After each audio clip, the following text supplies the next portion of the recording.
My husband told his friends, "This joke of a marriage won't last another year. She's far beneath me." They all laughed proudly. I smiled and replied, "Why wait a whole year? Let's finish it today." Then I walked away. That night his closest friend sent me a message that made my heart stop. When people talk about breaking points, they imagine something loud, shouting, plates smashing, someone storming out. But for me it began with laughter. Not mine, his. Daniel's laughter, deep and careless, filling our neighbor's backyard like I didn't exist. What would you do if the person you trusted most mocked your love in front of everyone? Don't look away, this story might just stay with you long after it ends. It was early evening, the kind of golden summer light that made everything look softer than it really was. I was refilling the lemonade jug, half listening to their stories, when I heard him say, "You know, this marriage? It's like one of those charity projects that just keeps draining you." His friends laughed, real chest-deep laughter, and in that sound something inside me quietly folded. I didn't interrupt him. I didn't throw the lemonade. I just stood there watching his reflection in the glass door, the way his mouth curved with pride, the way he looked lighter without me. I realized in that exact moment how much of myself I had been spending trying to make him feel whole. I set the jug down, turned toward them and smiled. It wasn't forced, it was almost gentle. "Then maybe," I said softly, "you should stop donating." The laughter stopped. His face froze. The cicadas outside filled the silence with their restless hum. I placed the empty jug on the counter, wiped my hands and walked inside. Inside our kitchen, our perfectly ordinary Ohio kitchen with its oak cabinets and half-dead fern, I stood still for a long minute. My heart wasn't racing. It was steady, too steady. That calm scared me more than the insult. Calm meant something final had already clicked. I could hear him outside, fumbling for an explanation, pretending it was just a joke. Maybe his friends believed him. Maybe they didn't. I didn't care. For the first time in years, I felt like I wasn't part of his performance anymore. I sat at the kitchen table, staring at the wood grain, and thought about the woman I used to be, the one who believed in us. The one who left her job at the library because he said, "You don't need to work. I'll take care of us." The one who believed security was the same thing as love. The sound of the sliding door broke my thoughts. He stepped in, carrying that same uneasy charm he used when he wanted to defuse me. "Hey," he said, voice half laughing, half defensive, "you know I was just teasing." "Were you?" I asked, still seated. Because it sounded like the truth. He exhaled loudly, pacing a little. "Come on, don't make this a thing." Everyone was laughing. "You're too sensitive."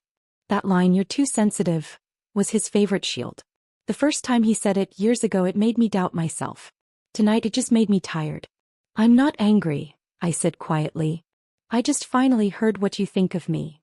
He frowned, unsure if he should argue or comfort me. In the end he did neither. He just shrugged, grabbed another beer and went back outside. When the screen door clicked shut, I realized he hadn't even noticed the look on my face, the way it had changed from disbelief to decision. I washed my hands, then began cleaning the kitchen like nothing had happened. Habit maybe. When your life starts falling apart, doing something ordinary gives you something to hold on to. I stacked plates, wiped crumbs and let the cold water numb my fingers. Through the window I could see him under the patio lights, surrounded by his friends. He was animated, smiling again, telling some story that made everyone laugh. Watching him, I felt strangely detached, like I was observing a man I used to know. The next hour passed in a blur. Neighbors saying goodnight, kids chasing fireflies, the faint echo of car doors closing.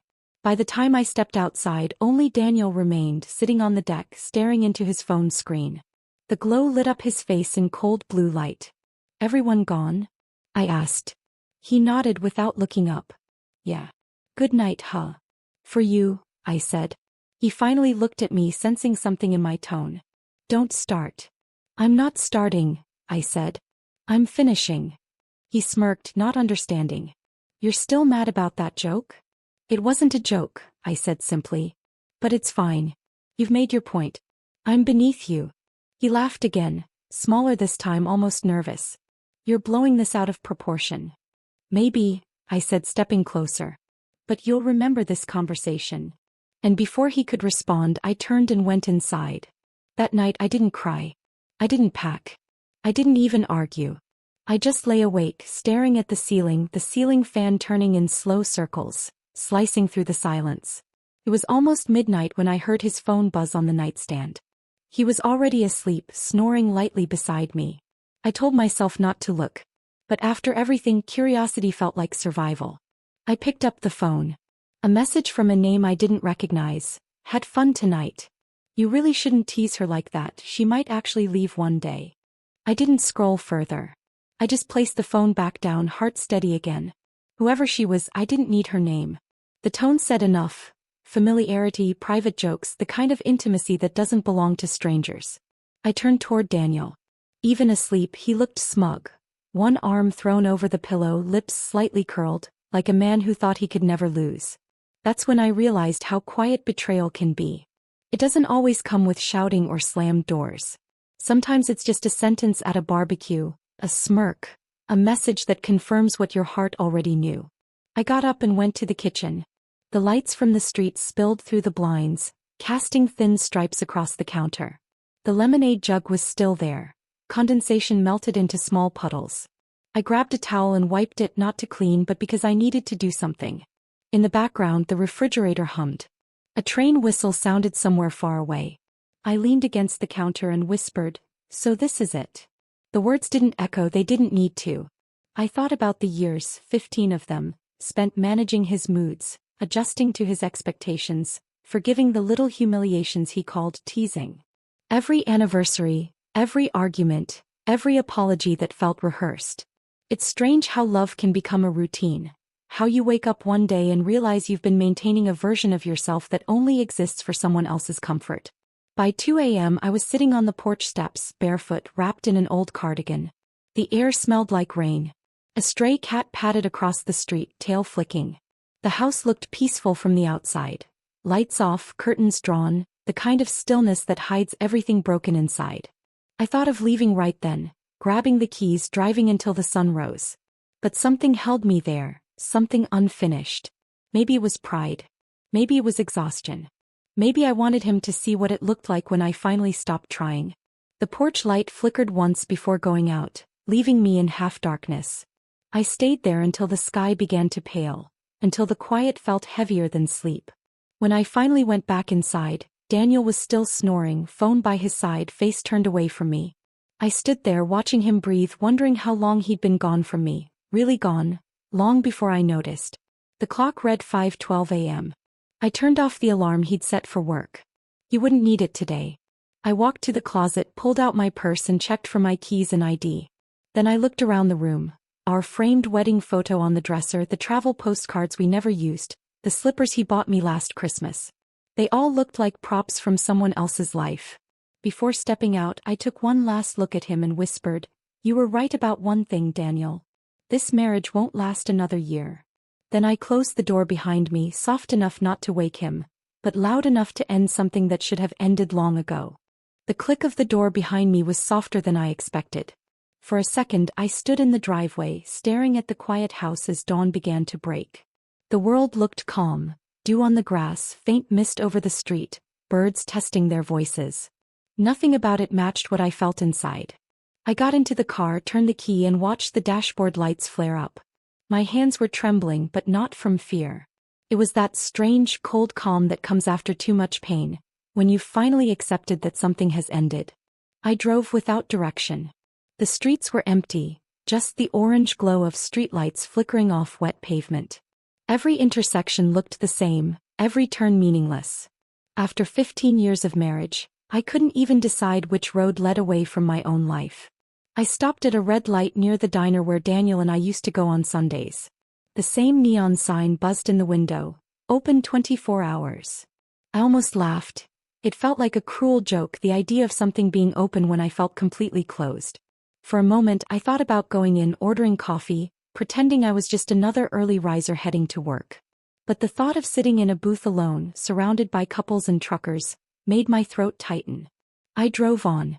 By the time I reached the outskirts of town, the sun had started to rise, pale gold cutting through low fog. I pulled over near a small park, the kind with rusted swings and an old wooden bench.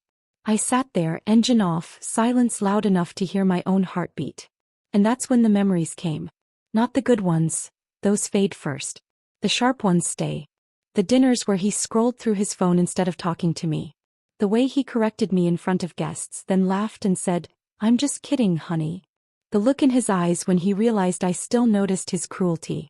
I didn't know if I was angry or just hollow. Both maybe. After a while I took my phone out of my purse.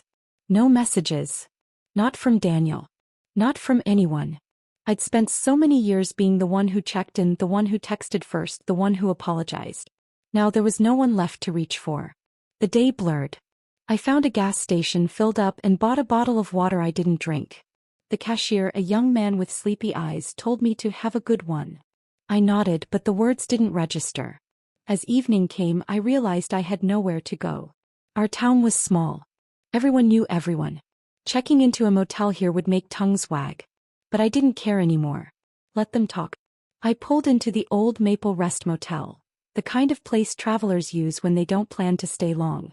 The paint was peeling, the sign missing letters, but the vacancy light glowed red. The woman at the front desk looked at me with tired kindness. "One night or two?" she asked.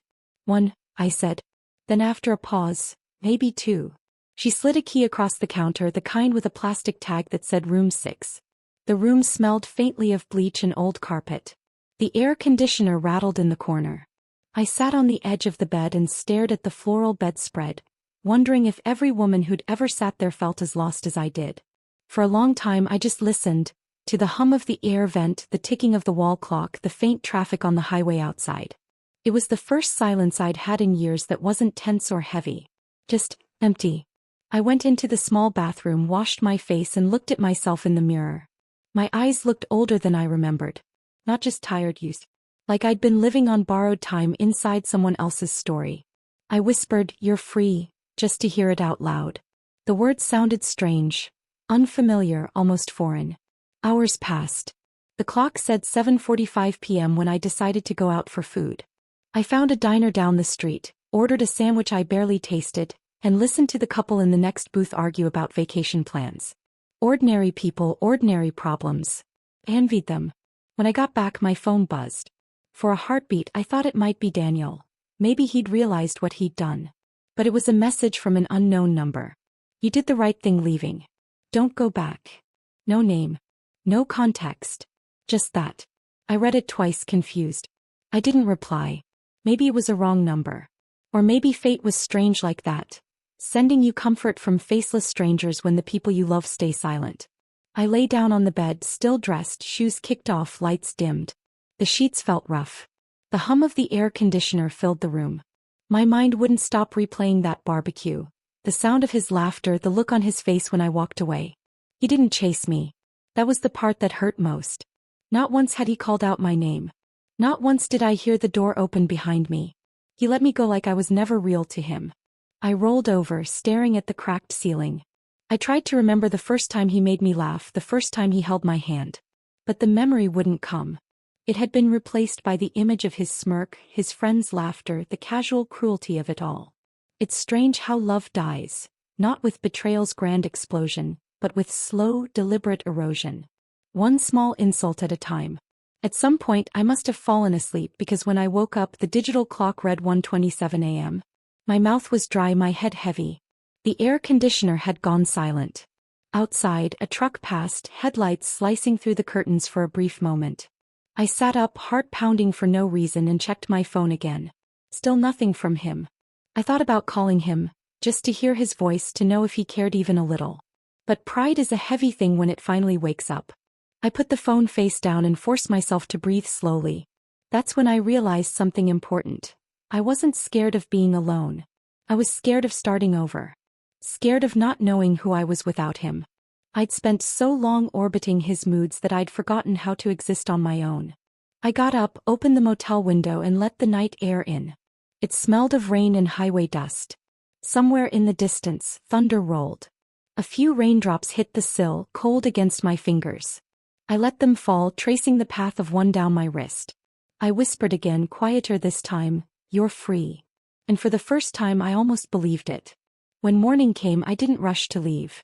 I sat on the edge of the bed, sunlight cutting through the blinds, striping the floor in gold. My reflection in the mirror looked different. Not healed, but sharper, clearer. I reached for my phone, not expecting anything, but the screen lit up. A message. Unknown number. My stomach twisted as I opened it.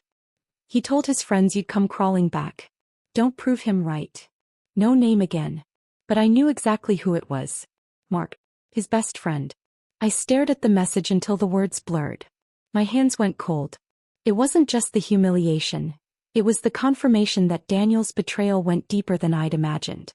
I didn't know what to do next. All I knew was that I couldn't go home. Not yet. The room felt too small, the air too still. I stepped outside into the gray morning, gravel crunching under my shoes.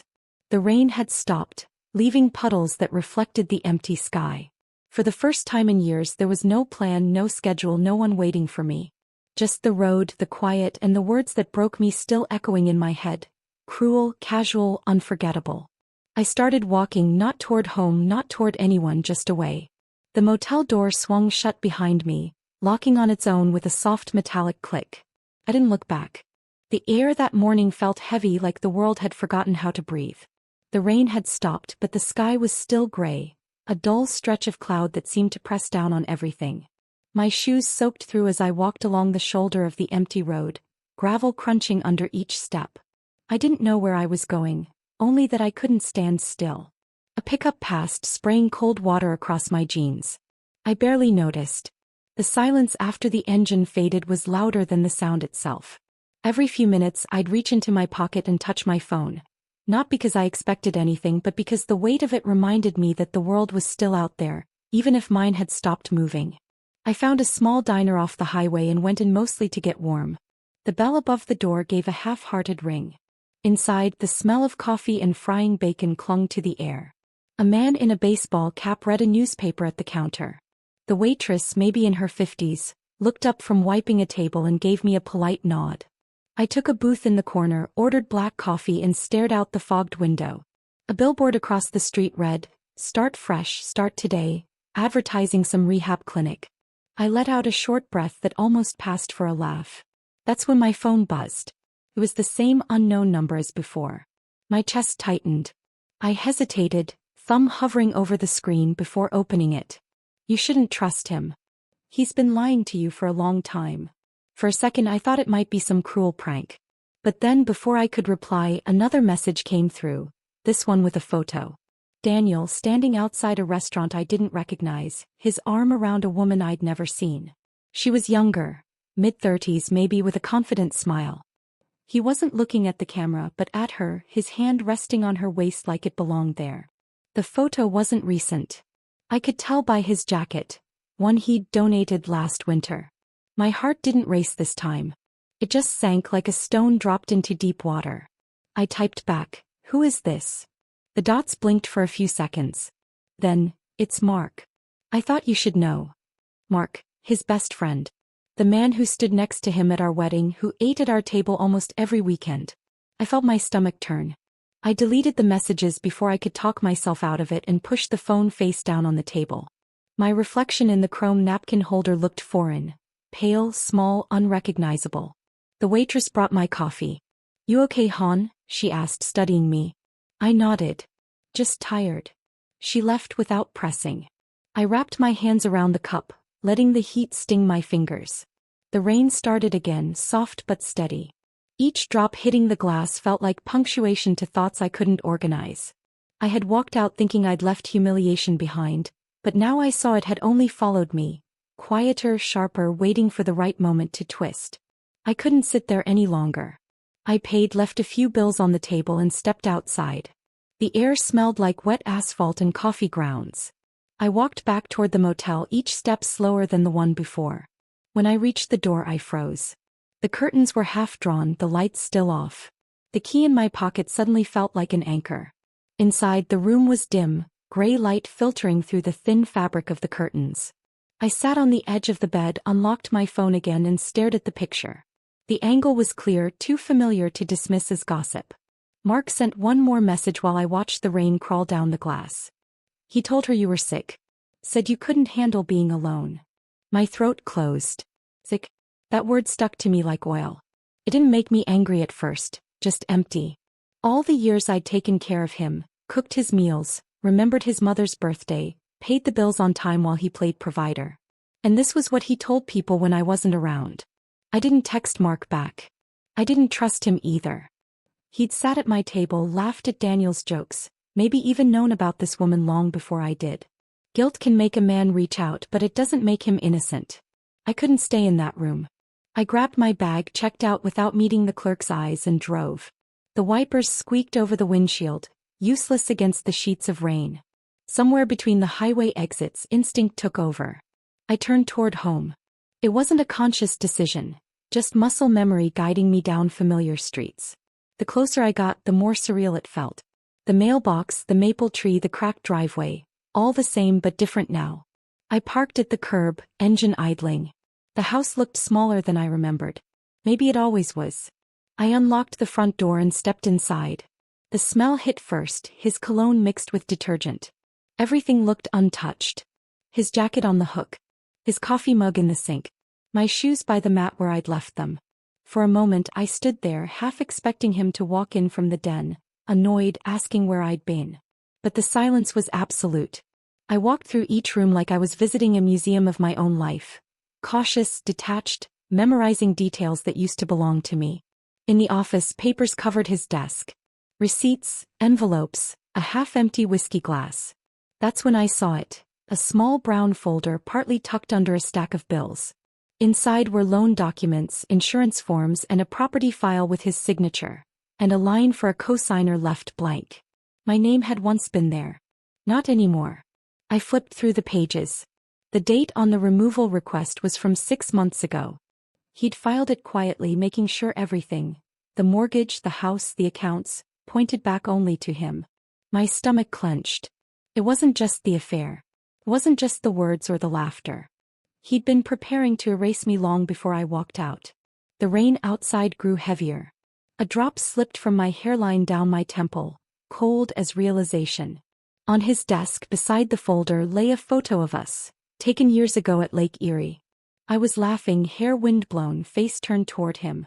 He'd kept it framed all this time, but the glass was cracked right across my smile. I picked it up, stared for a long second, then set it back down. I didn't cry. The tears had dried somewhere between humiliation and fury. What I felt now wasn't sadness, it was clarity. The kind that comes when there's nothing left to lose. The rain softened. Light pushed weakly through the clouds, falling across the papers, the photo, my hands. I stood there, surrounded by the life he'd rewritten, and knew something fundamental had shifted.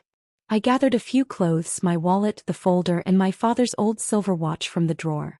The ticking had stopped years ago, but I liked the weight of it. A reminder of a time when things were simpler, truer. Before leaving, I walked through the living room one last time. The TV remote on the armrest. The blanket still creased where I used to nap on Sundays. Everything was exactly as I'd left it, but none of it felt like mine anymore. I turned off the lights, locked the door, and stepped out into the gray morning again. The air felt different this time, cooler, sharper. The kind that makes you stand up straighter without realizing. I didn't look back. Not because I didn't care, but because there was nothing left worth seeing. When my phone buzzed again in my pocket, I didn't need to check it. I already knew the message had done its job. It had changed everything. The sky was still the same color as steel when I left the house for the last time. The road ahead stretched out wet and endless, lined with bare trees that looked like they'd been stripped of everything too. I didn't have a destination in mind. Just distance. Distance from Daniel. Distance from that house that now belonged to him alone, both on paper and in memory. By the time I reached the edge of town, the morning traffic had started to build. I passed a sign that said room for rent, above Grace's Bakery. I'd seen it before years ago. The place always smelled like fresh bread whenever I drove by. I pulled over before I could change my mind. The bell over the bakery door timed as I stepped inside. The warmth and the smell hit me all at once. Yeast, cinnamon, sugar, and something comforting that made my throat tighten. Behind the counter stood a woman about my age, maybe a little older, her gray hair tied in a loose bun and her apron dusted with flour. "Morning," she said, smiling faintly. "You look like someone who could use a cup of coffee." I managed a small nod. I saw the sign outside. About the room. She studied me for a beat, eyes kind but cautious. "It's not much. Just a room, small kitchen corner." But it's quiet and I don't charge much. That sounds perfect, I said, meaning it. Grace, she introduced herself after pouring me coffee, led me upstairs. The wooden steps creaked under our feet.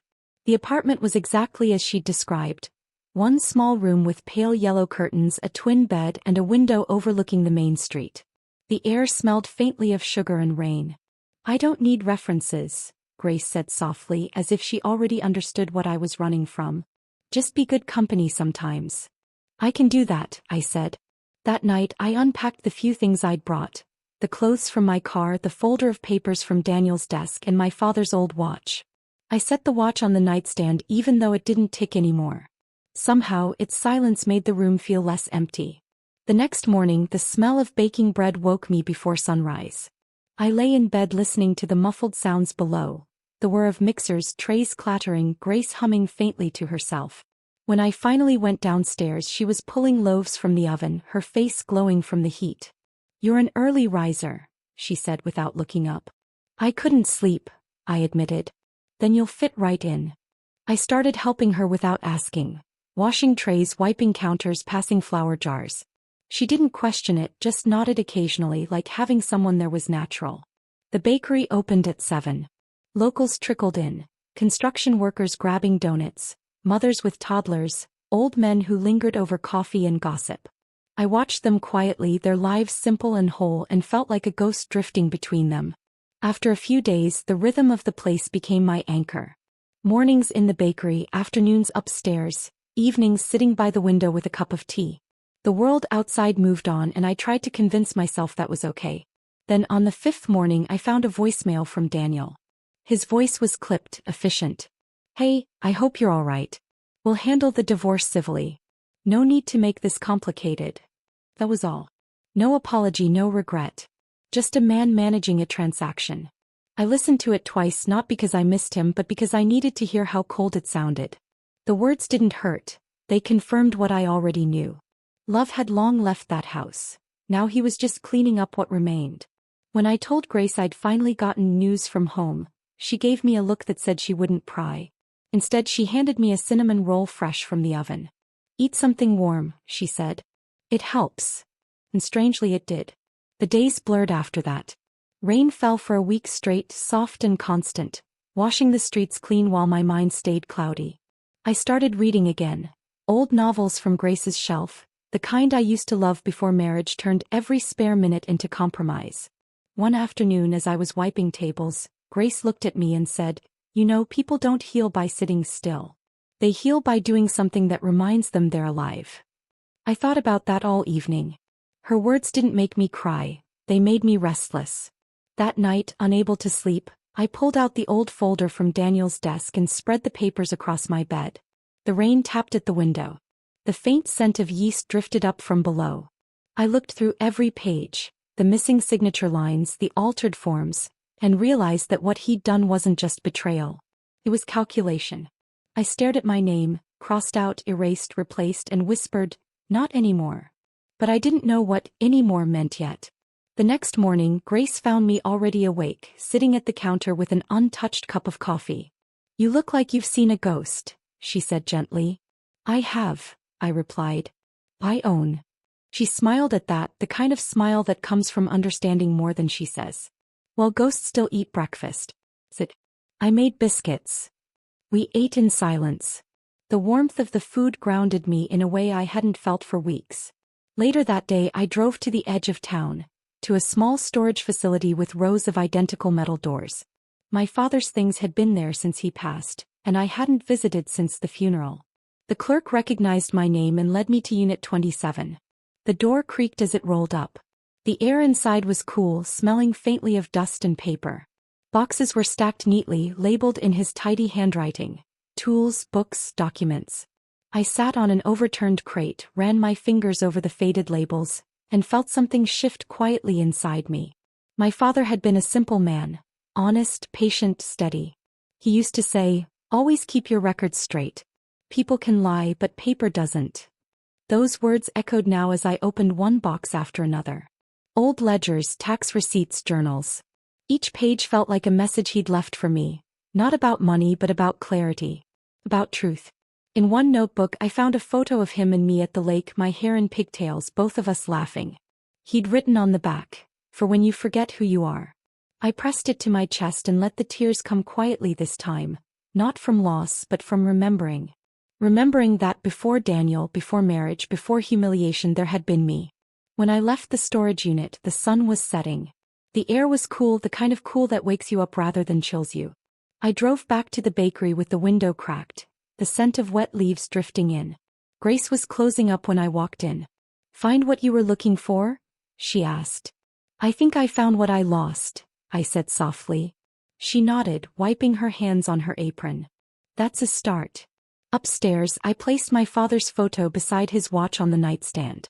The silence of the room no longer felt like loneliness. It felt like space. Space to breathe. Space to think. I sat by the window, watching the last customers leave with bags of bread, their laughter fading into the street. My reflection in the glass looked calmer, a little older, maybe wiser.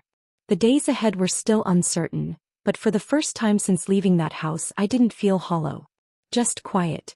Just here. And for now that was enough. The bakery had long gone quiet by the time I opened my father's old laptop. Downstairs, Grace had locked up, the smell of yeast and sugar slowly fading into the wooden floorboards. The hum of the refrigerator was the only sound left, steady and low like a pulse in the dark. The laptop sat on the small kitchen table, its casing dented at one corner, the silver finish worn thin. It had been sitting in my father's storage unit for nearly a decade. The keys were slightly stiff when I pressed the power button. For a moment nothing happened. Then the screen flickered to life, weak and dim, as if it were struggling to wake from its long sleep. I hadn't touched a computer in months. Daniel always handled the serious stuff. Taxes, bills, passwords, all his territory. He liked it that way. "You don't need to worry about that boring financial side," he used to say. "You've got enough on your plate." Back then I thought he was protecting me. Now I knew he was protecting himself. The laptop took its time booting up.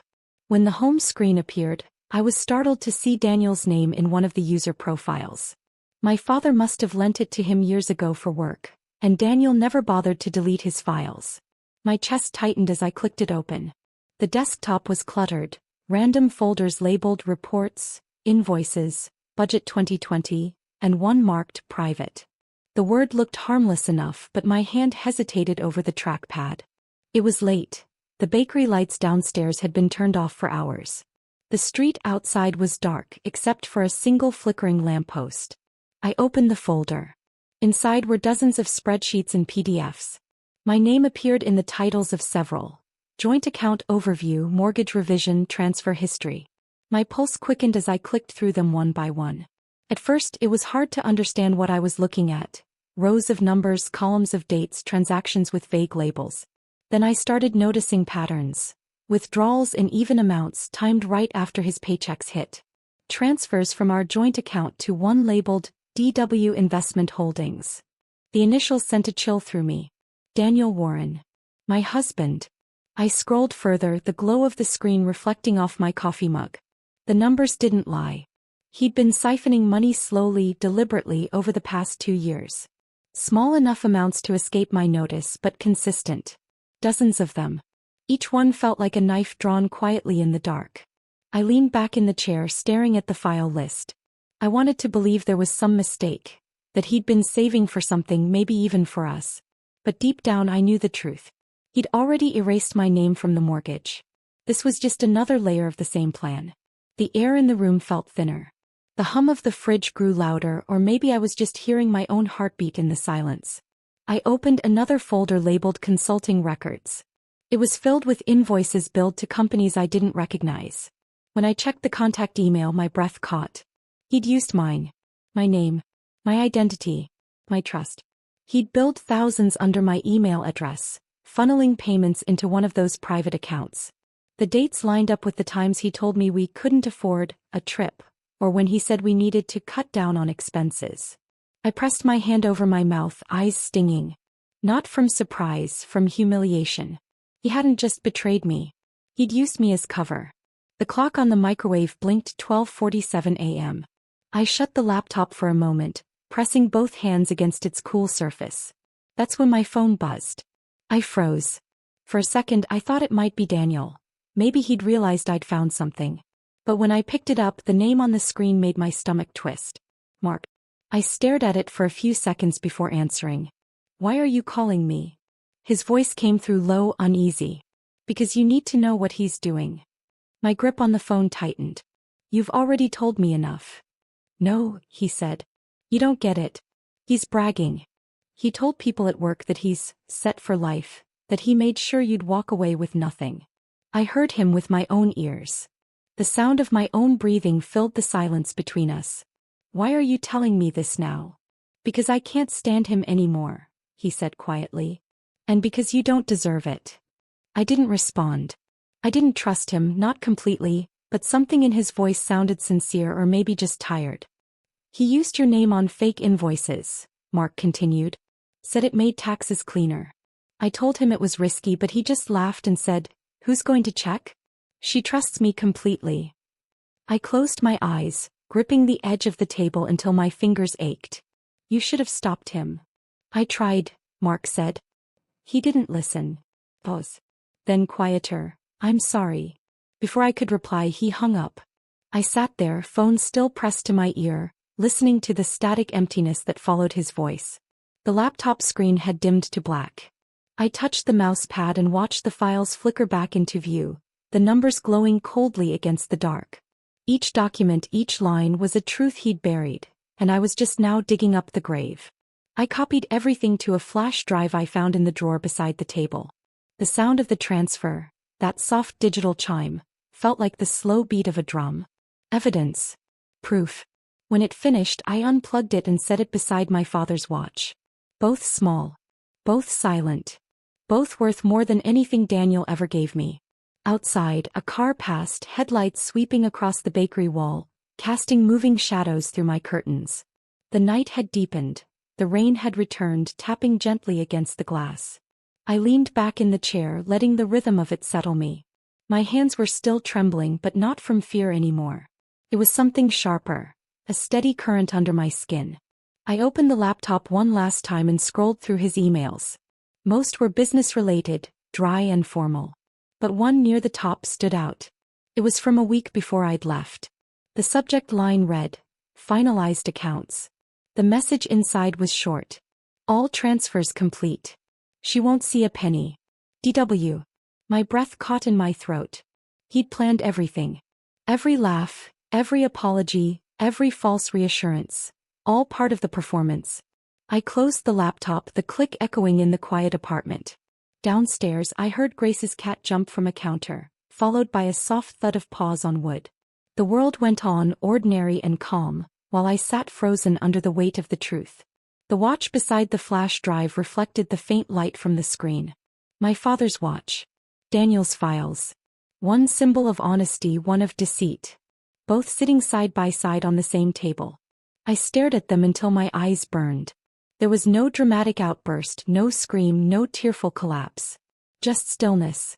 A silence so complete it felt sacred. I turned off the lamp and sat there in the dark, the faint hum of the laptop cooling, the rain steady against the window. The truth had changed everything. It didn't free me yet. But it made the air feel different, thinner, sharper, alive with possibility. And for the first time since leaving him, I no longer felt lost. I felt awake. The rain hadn't stopped by morning. It came down in thin, steady lines against the bakery window, making the street shimmer like wet glass. I hadn't slept much, but my mind was clearer than it had been in months. The flash drive sat beside my coffee mug, small and ordinary looking, yet heavier than anything I'd ever owned. Every secret he'd tried to bury was inside it. Grace was already downstairs when I came down. The scent of fresh bread mixed with coffee and rain. She glanced up from behind the counter and smiled softly. "You look different this morning," she said. "I feel different," I replied. "Good," she said, wiping her hands on her apron. "Different's a start." She didn't ask why I looked tired or what had changed. Grace had a way of knowing when silence said more than words. I helped her open the shop, poured coffee for customers, and listened to the small talk about weather and work and errands. It felt almost peaceful, like I was standing on solid ground again, except I wasn't. Not yet. After closing, I told Grace I needed to find someone who could help me sort out some paperwork. She didn't press for details. She just nodded thoughtfully. "Talk to Henry," she said. "He's my accountant. Kind man, good listener. Doesn't talk more than he needs to." I called him the next morning. His voice was calm, measured. We agreed to meet that afternoon at his small office near the post office. The rain had finally eased when I walked there, puddles reflecting the gray sky. Henry's office was modest, framed certificates on the wall, an old fan spinning lazily, the faint smell of ink and coffee. He was in his 60s, tall, with silver hair and kind eyes that seemed to see more than I said. "What can I help you with, Mrs. Warren?" he asked, motioning for me to sit. The name made me flinch before I caught myself. "Just some financial confusion," I said, forcing a steady tone. "My husband handled everything. I just need help understanding what's mine." He studied me quietly for a moment, then nodded. "Bring what you have." I slid the flash drive across the desk. "Everything's in there." He plugged it in, glasses sliding down his nose as he leaned toward the screen. The soft tapping of keys filled the room. Minutes passed. Then he looked up. "You said your husband handled things?" "Yes."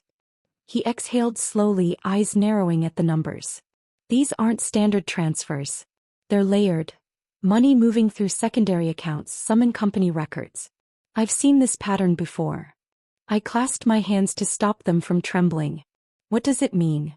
"It means," he said carefully, "someone's been building a paper trail designed to make you disappear from it." I felt the words before I understood them. Disappear. That's what he'd been doing all along. Henry leaned back, rubbing his chin. "Would you like me to prepare a clean summary of this? Nothing formal. Just something you can understand." "Yes. Please." He gave a small nod. "Give me a few days." When I left, the afternoon sun had broken through the clouds. It made the puddles glitter like fragments of light. For a brief moment I closed my eyes and let the warmth hit my face. It didn't erase anything, but it reminded me what clarity felt like.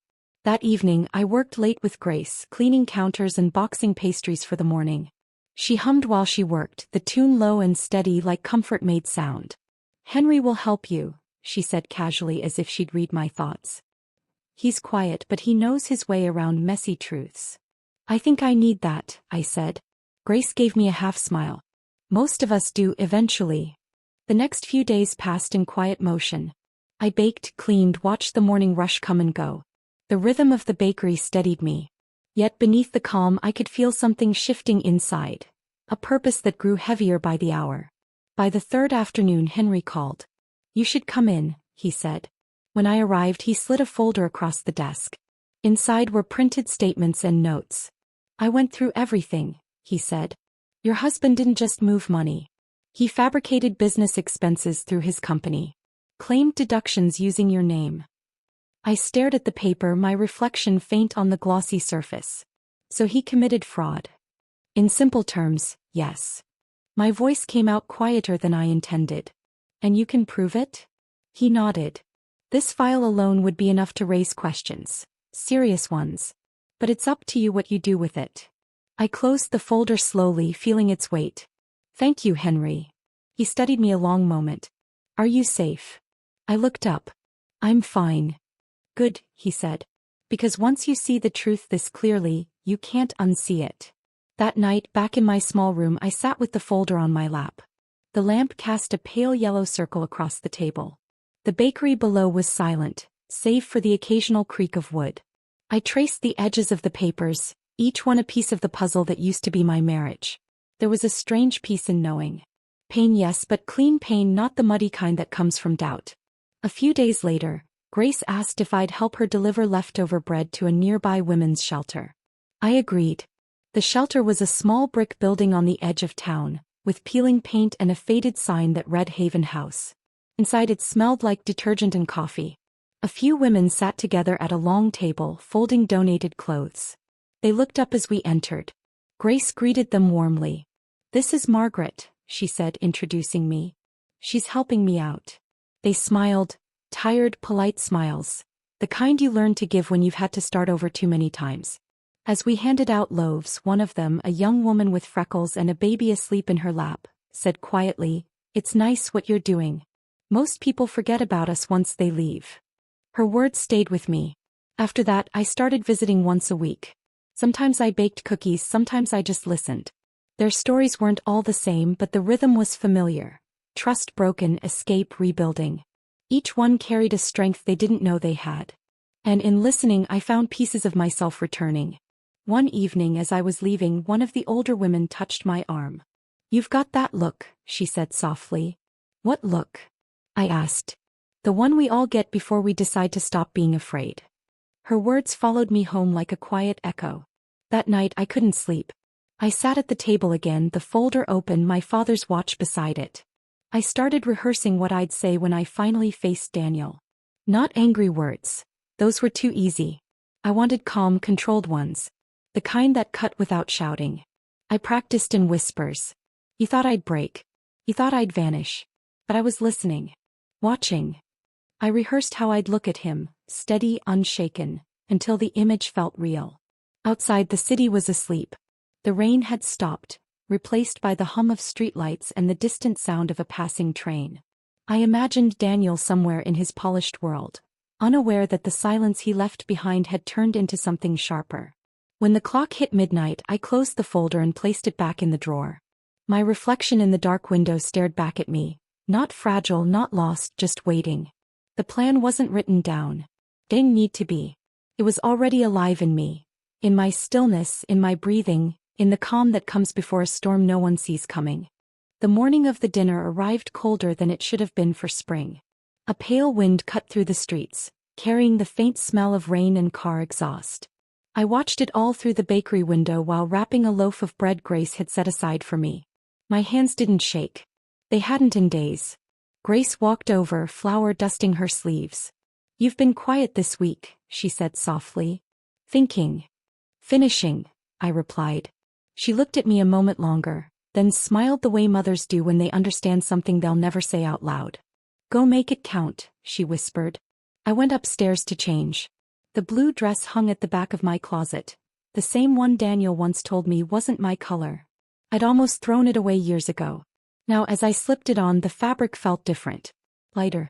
Like armor disguised as silk. By late afternoon, I was standing outside the downtown hotel where his company's annual client dinner was being held. The glass doors reflected the city's lights and my own face, calm, expressionless. I smoothed the hem of the dress and stepped inside. The ballroom was warm and bright, filled with people in tailored suits and polite laughter. Chandeliers glittered overhead. A string quartet played near the stage. Waiters glided between tables carrying trays of champagne. I saw him almost immediately. Daniel in his black suit laughing at something a colleague said. The same easy charm, the same confidence. If he noticed me walking in, he didn't show it. I checked my phone. The email draft was ready. Every document Henry had organized. Every spreadsheet, invoice, and forged signature. The message was addressed to his company's board of directors, the compliance department, and 2 journalists Henry quietly suggested might take an interest. I sat near the back where the shadows from the chandeliers didn't quite reach. The seat felt cold. My heartbeat matched the music, steady, controlled. When the dinner began, Daniel took the stage. He adjusted the microphone, smiling like a man born for attention. "It's been a great year for us," he began, his voice smooth, practiced. "Growth, success, partnerships." The words blurred together. I didn't need to listen. I already knew what he sounded like when he lied. I opened the email. My thumb hovered over send. "And I couldn't have done it without my incredible team," he continued. Applause rippled through the room. His smile widened, perfect and polished. The message sent. The sound was silent, almost sacred. But I felt it move through me like a pulse. I placed my phone face down on the table and waited. At first nothing changed. The music continued. Waiters poured wine. Daniel carried on with his speech, talking about future plans and investor trust. But then a phone buzzed near the front. Another. Then another. The room's rhythm shifted, small, nearly invisible ripples spreading outward. People began glancing at their screens, whispering to each other. The applause that followed Daniel's next line was thin and uncertain. He hesitated just for a second. His eyes darted to someone near the front row, then to another. The confidence in his posture faltered. He cleared his throat.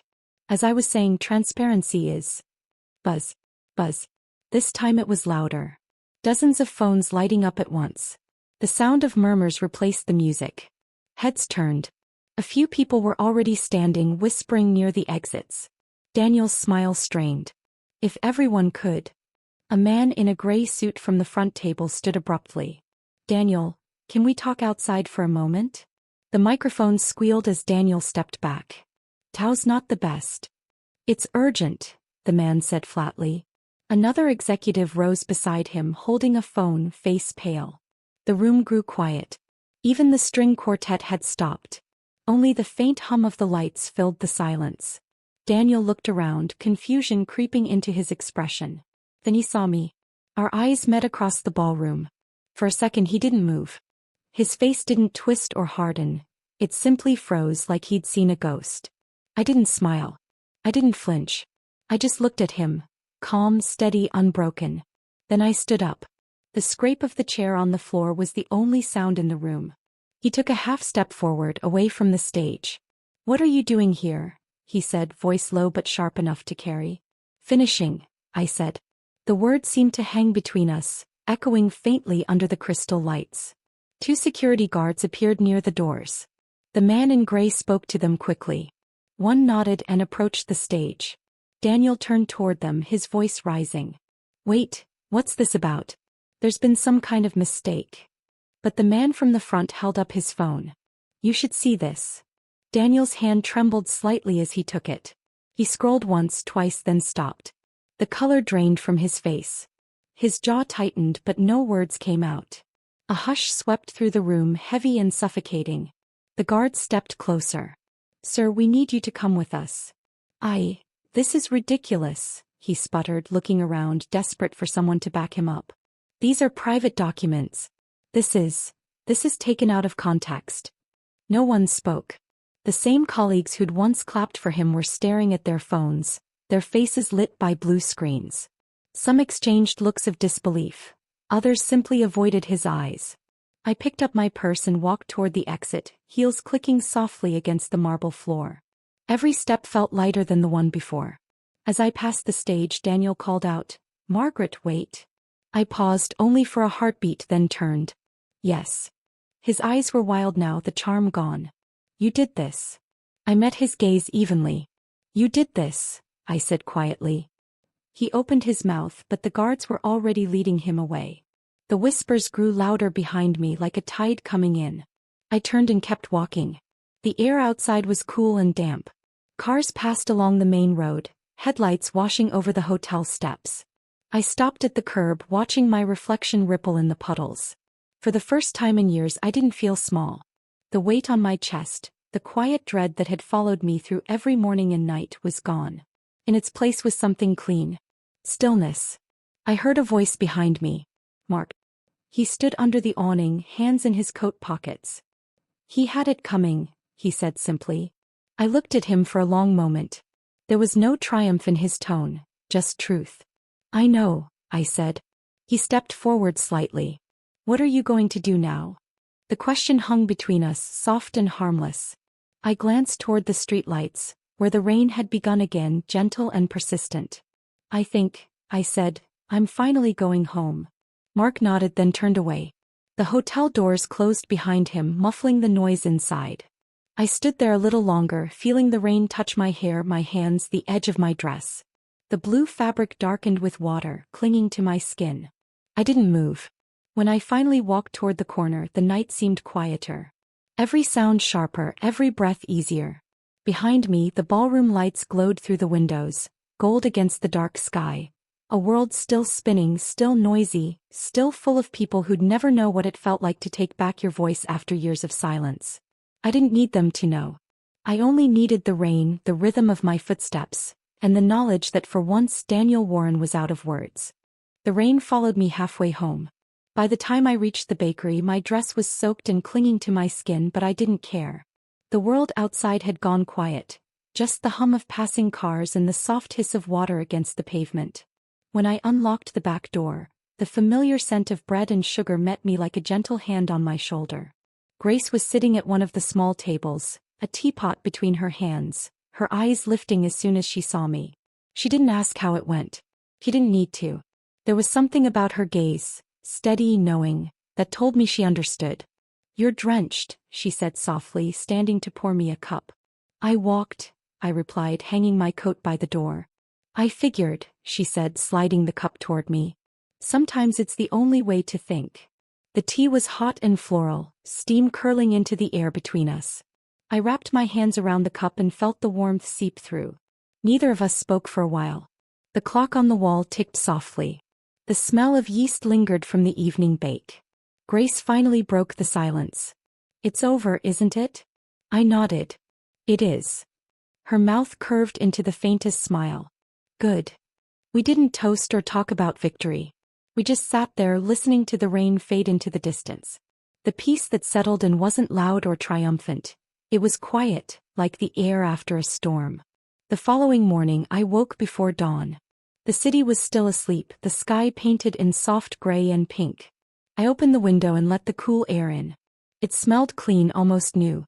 I spent the day in the bakery, kneading dough beside Grace, watching her hands move with practiced ease.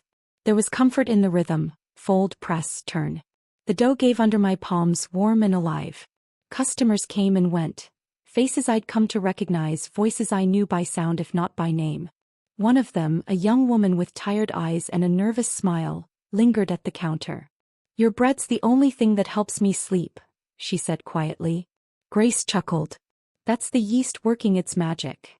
But when the girl left, I found myself thinking about her, about all the women I'd met at the shelter, the ones who'd lost something or someone or themselves. I realized then that peace wasn't about forgetting. It was about giving what you've learned a purpose. That afternoon I walked to the shelter. The same brick walls, the same peeling paint. The woman with freckles greeted me at the door, baby in her arms. "You came back," she said. "I said I would," I smiled. Inside, the air smelled of coffee and laundry detergent. A few women sat folding donated clothes, laughing softly about something on the radio. I joined them, taking a pile of shirts. Felt good to move my hands, to be useful again. When they asked about me, I told them bits of my story. Not the ugly parts, not the rage or betrayal, but the lesson that came after.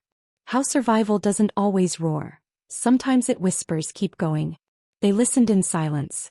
One woman reached over and squeezed my hand. "You sound like someone who made it out of a fire," she said. I thought about that word, fire. The one that burned away everything false and left only what mattered. "Yes," I said quietly.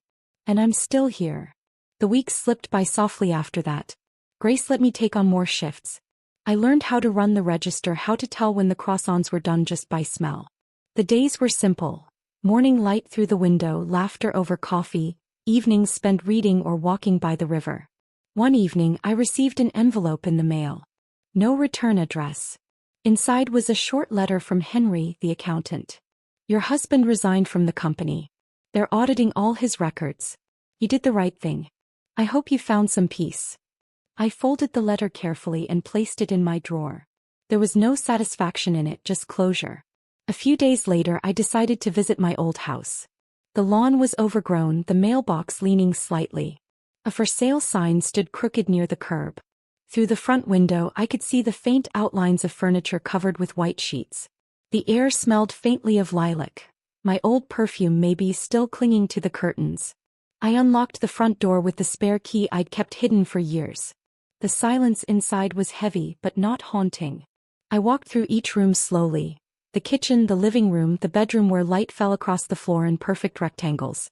Nothing felt like it belonged to me anymore, and that realization didn't hurt.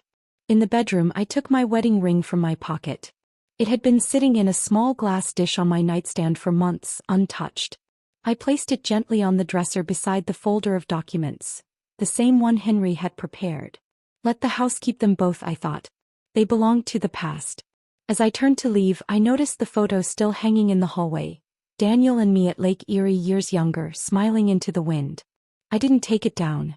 I just looked at it one last time and whispered, "I forgive you, but I don't forget." Then I closed the door behind me. A few weeks later, Grace convinced me to take a trip to the coast. "You need the ocean," she said. "Everyone does at least once after surviving something big." So I went.